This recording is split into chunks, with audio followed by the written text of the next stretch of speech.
അപ്പോൾ എല്ലാവർക്കും good evening. ഇന്നത്തെ നമ്മുടെ വീഡിയോ എന്ന് വെച്ചാലേ ആ കാണുന്നുണ്ടോ, ആ രണ്ടും വലിയ രണ്ട് നാരകമാണ്. അവരിന്നത് വൃത്തിയാക്കിക്കൊണ്ടൊക്കെ ഇരിക്കുക. എന്താന്ന് നോക്കാം. അപ്പോൾ ഇത് രണ്ടുമാണ് നമ്മുടെ നാരകങ്ങൾ. ഇത് രണ്ടുമാണോ നാരകം? ഇത് രണ്ടുമല്ല, ഇത് രണ്ടും ഇവിടുത്തെ വലിയ നാരകങ്ങളാണ്. ആ വലിയ നാരകം തന്നെയല്ല. ഇത് കണ്ടോ, നമ്മുടെ ഇതൊരു വലിയ ചരിത്രമാണ്. ഇത് നമ്മുടെ വീടിന്റെ കന്നിമൂല. ഇപ്പൊ ഇത് എന്നോട് പണ്ടൊരാൾ പറഞ്ഞു തന്നോ, കന്നിമൂലയ്ക്ക് നാരകം വേണമെന്ന്. എനിക്കറിയത്തില്ല അത് എത്ര ശരിയാന്നുള്ളത്. അപ്പോഴത്തേക്ക് ശ്രീമതിക്ക് ഭയങ്കര പ്രശ്നമായി. കന്നിമൂലയ്ക്ക് നാടകം വേണം. നാടകമല്ല നാരകം.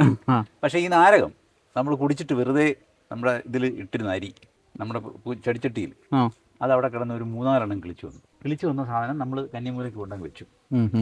ഇതിൽ 1.5 വർഷമായപ്പോൾ ഇതിൽ കായുണ്ടായി, പൂത്ത് കായുണ്ടായി. ഒരുപാടുണ്ടായില്ല, ഒരു 4-5 എണ്ണമൊക്കെ. എനിക്ക് ഓർമ്മയുണ്ട്. പിന്നെ ഉണ്ടായില്ല. ഇപ്പം നമ്മളെന്നാ വിചാരിച്ചു, ശരി ഇപ്പം ഇതായല്ലോ, ചൂടുകാലം തുടങ്ങും, അപ്പം അതിന് മുമ്പ് ഇച്ചിരി ജൈവവളം ഒന്ന് വെറുതെ ഇട്ടേക്കാമെന്ന് വിചാരിച്ചിട്ട് നമ്മൾ ഇങ്ങോട്ട് വന്നതാണ്. അപ്പോൾ അതിൻ്റെ പരിപാടികളാണ് നമ്മൾ ചെയ്യുന്നത്. ആളുകൾ പറയും നാരകം വെക്കരുത്, അങ്ങനെ കേട്ടിട്ടുണ്ട്, വീട്ടിൽ നാരകം വെക്കരുത്. അതിനൊരു പഴഞ്ചൊല്ലുണ്ട്, നാരകം വെച്ചിടം നാരി ഭരിച്ചിടം നരകം. അങ്ങനെയാണ് പഴഞ്ചൊല്ല്. നാരി ഭരിച്ചിടം നരകമാണെന്ന് പോലും കേട്ടോ. സ്വർഗം. പക്ഷെ നമ്മൾ അങ്ങനെ വിശ്വസിക്കുന്നില്ല. ചുമ്മാ അതൊക്കെ വെറുതെ. നാരകം വെക്കരുതെന്ന് പറയുന്നത് എന്താ? നാരകം വെച്ചാൽ മുള്ളുണ്ടതില്ല. ഇത് നിറച്ച് മുള്ള. ഈ ഭാഗത്തൂടെ പോലും വരാകൊന്നില്ല, എവിടെയെങ്കിലും കൊണ്ടുകളയും. ഒരാള് നമ്മുടെ അടുത്ത് വളരെ ഇതായിട്ട് പറഞ്ഞത്, വീട് വെച്ചപ്പോൾ തെക്ക് വെച്ച് നാരകമൊക്കെ വെക്കണം, കന്നിമൂല നാരകമൊക്കെ. ഓക്കെ, അപ്പോൾ പിന്നെ അതിന് അങ്ങനെയും വെച്ചു. പക്ഷെ എന്തായാലും ലൈമായ സാധനം 1.5 വർഷമായപ്പം നമുക്ക് കായുണ്ടായി. വേറൊരു കാര്യമുണ്ട്, എല്ലാവരും പറയും പിന്നെ ഹൈബ്രിഡ് മേടിച്ച് വെച്ചെങ്കിലേ കായ ഉണ്ടാവും. അങ്ങനെ അല്ലാതെ അരി ഇട്ട് കിളിപ്പിച്ചാൽ ഉണ്ടാവത്തില്ല. അതാണ്ട് അതിന് ഉത്തമ ഉദാഹരണമാണ്. ഹൈബ്രിഡ് ഒന്നും അല്ല, പക്ഷെ നല്ല നാരങ്ങ. ഞങ്ങൾക്കൊരു ഒരെണ്ണത്തേല് ഇത് വായിച്ചില്ല. അതെ, ഇതേ കായ്ച്ചൊരു 5-6 എണ്ണമൊക്കെ ഉണ്ടായിരുന്നു. 1.5 വർഷമായപ്പോൾ കായ പിടിച്ചു. പക്ഷെ നമ്മൾ ഈ കടയിൽ നിന്ന് മേടിക്കുന്നതിനെക്കാട്ടി ഭയങ്കര നീരാ. ശരിയാ. എന്തോ ലൈം വെജിറ്റബിൾ ആണോ, എന്തിലാ വരുന്നത്? ലൈമോ? ഫ്രൂട്ടല്ലേ? ലൈം ഫ്രൂട്ടാണ്. അപ്പൊ ലെമണോ? അല്ല, രണ്ടും രണ്ടാ. ലൈമും ലെമണും രണ്ടും രണ്ടാ. ലൈം ചെറുനാരകം. ലെമൺ എന്ന് പറഞ്ഞാൽ അതല്ല. ലെമൺ എന്ന് പറഞ്ഞാൽ നമ്മുടെ ഇച്ചിരി വലുതായിരിക്കും. അത് കറിനാരകമൊക്കെ ഇല്ലേ? കറിനാരകം. ഇന്നത്തെ പരിപാടി ഞാൻ ഇതിനെല്ലാം ഒന്ന് വൃത്തിയാക്കി. അത് എന്താണെന്നറിയോ, പിന്നെ ജൈവവളം തന്നെയല്ല, നാരകത്തിന് ഏറ്റവും കൂടുതൽ വേണ്ടുന്ന ഒരു സാധനമാണ് ഈ പഴത്തൊലി. കിട്ടുന്ന പഴത്തൊലിയും പിന്നെ എല്ലാം എടുത്ത് കഞ്ഞിവെള്ളത്തിൻ്റെ അകത്ത് ഇട്ടേക്കണം. ഇട്ടേച്ച് അതൊരു 3-4 ദിവസം അതിൻ്റെ അകത്ത് കിടന്ന് പുളിപ്പിച്ച് അതെടുത്ത് നല്ലപോലെ എടുത്ത് ഇതിന് കൊണ്ടിടാമെങ്കിൽ, നാരകത്തിന് കൊണ്ടിടാമെങ്കിൽ ഏറ്റവും നല്ലതാണ്. അപ്പോൾ ഇതാ നമ്മുടെ പഴത്തൊലി ഇട്ട് ഉണ്ടാക്കി ഏത്തക്കാത്തൊലി എല്ലാം ഉണ്ട്. കുറേശ്ശെ ഒഴിച്ച് സൂക്ഷിച്ച് മതി, പുറത്തുകൂടെ ഒഴി. ഇങ്ങനെയൊക്കെ ഞങ്ങൾ ഇതിനെ വളർത്തിയെടുക്കുന്നത്.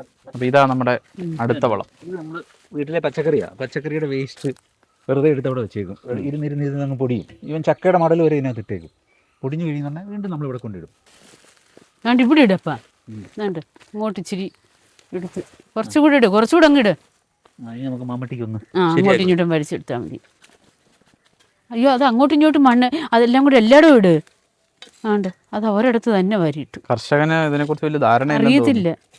ധാരണയുണ്ട്.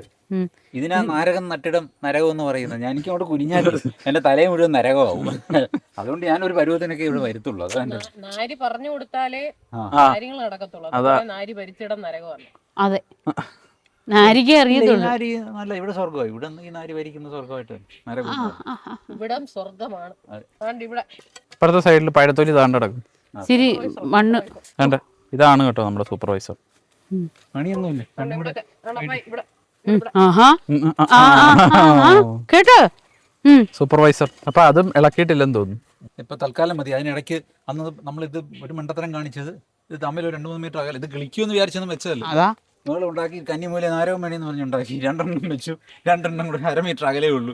ഒരെണ്ണത്തിന്റെ ഇടയ്ക്കോട്ട് ആർക്കും ചെല്ലണ്ട. ഇത്രേ സ്പേസേ ഉള്ളൂ നിന്റെ ഇടയ്ക്ക്. ഇതുവഴി ആർക്കും പോകാനൊക്കത്തില്ല. അത് ആ ഒരു കഴിവ് നിങ്ങൾക്കില്ല. ഒരു നാരി പറഞ്ഞു കൊടുത്ത് ഇത്രേ, ഒരു നാര്യം കൂടെ ഒന്ന് പറഞ്ഞായിരുന്നെങ്കിൽ അത് കറക്റ്റ് ആയിരുന്നു. പറയാനുള്ളതെന്ന് പറഞ്ഞാൽ, ഈ നാരകം നട്ടാ പണി കിട്ടുമെന്ന് പറഞ്ഞാൽ ആരും നടാതൊന്നും ഇരിക്കരുത്. ചുമ്മാ പറയുന്നു, ഒരു പണിയും കിട്ടത്തില്ല. അങ്ങനെയാണെങ്കിൽ എനിക്ക് എന്നേ പണി കിട്ടുന്നുണ്ടോ?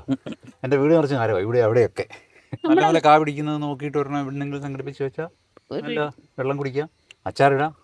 നല്ല അത്രേ ഉള്ളൂ. പിന്നെ അല്ല, വീട്ടിലെ ഫ്രഷ് നാരങ്ങ ഇട്ടു. ഫ്രഷ്. അതെ. അതാ അതിലെ ഏറ്റവും വലിയ കാര്യം. അതുകൊണ്ട് ഇവിടെ ഇപ്പോൾ 3 എണ്ണം നോക്ക്. ഇത് 2 എണ്ണം. ഇരിക്കുന്നത് വേറെ. പക്ഷെ ഇത് വേറെ കാര്യം, ഒരെണ്ണമൊക്കെ പറമ്പുള്ളവർക്ക് ഓക്കെയാണ്. നമുക്കിപ്പോൾ പ്രശ്നമില്ല. പറമ്പില്ലാത്തവർ ഇതിന് ഹൈബ്രിഡ് ഇനം മേടിച്ച് വെക്കുന്നതായിരിക്കും നല്ലത്. നാരകത്തിന്റെ പരിപാടി ഇന്ന് നമ്മളങ്ങ് അവസാനിപ്പിക്കുക. നാരകം വെട്ടിക്കളയോ എന്നുള്ളതല്ല അവസാനിപ്പിക്കുക. നാരകത്തിന്റെ പരിപാടി നമ്മൾ ഇന്ന് അവസാനിപ്പിക്കുക. ഇന്നത്തോടെ നാരകത്തിന്റെ പരിപാടി അവസാനിപ്പിച്ചു. നാരകത്തിന്റെ വളവിടിയിൽ കഴിഞ്ഞു. നല്ല ചൂടുണ്ട്. അതെ, 2 ദിവസമായിട്ട് കാലാവസ്ഥ പെട്ടെന്ന് മാറി. പെട്ടെന്ന് മാറി. രാത്രി നല്ല രസമാണ്. ജോലി ഒന്നും ചെയ്യാനൊരു ഇതില്ല. ഞങ്ങൾ അപ്പായും കൊണ്ട് ജോലി ജോലി ചെയ്യിപ്പിക്കുക. അതെ, കാണിച്ചു തരാം. ഞാൻ വീഡിയോ എടുത്ത് കാണിച്ചു തരാം. നാരങ്ങ പൂത്ത് കുറെ കാര്യങ്ങൾ കാണിക്കാറുണ്ട്. ആപ്പിൾ കളിക്കുമ്പോ കാണിക്കാറുണ്ട്. അതെ കാണിക്കാനുണ്ട്. എല്ലാം കളിക്കുമ്പോ കാണിക്കും. അതിൽ എളുപ്പം തക്കാളി ഉണ്ട്. അതിന് മുമ്പ് അതിന് മുന്നേ തക്കാളി. ഇപ്പൊ വരും. അപ്പൊ ഇന്നത്തെ വീഡിയോ ഇത്രയൊക്കെ ഉള്ളൂ. നമ്മൾ നാരകത്തിന് വളവിടുന്നതായിരുന്നു ഇന്നത്തെ പരിപാടി. ഇനി അടുത്ത നമ്മൾ എന്തിനായിരിക്കും വളവിടുന്നത്? വേറെ എന്തെങ്കിലും വളവിടാണ്ടോ? നിന്നെയൊക്കെ വളവിട്ട് ഞാൻ ഇത്ര ആക്കിയില്ല. അതെ, ഇനിയിപ്പോ തിരിച്ച് വളവിടാം. അടുത്ത ദിവസം നമുക്ക് ഇവർക്ക് 2 പേർക്കും വളവിടാം. അതെ അതെ. എന്നാ നമുക്ക് കുറച്ച് ബറാബ ഇല്ല. ഓക്കെ. ടാറ്റാ. ബൈ.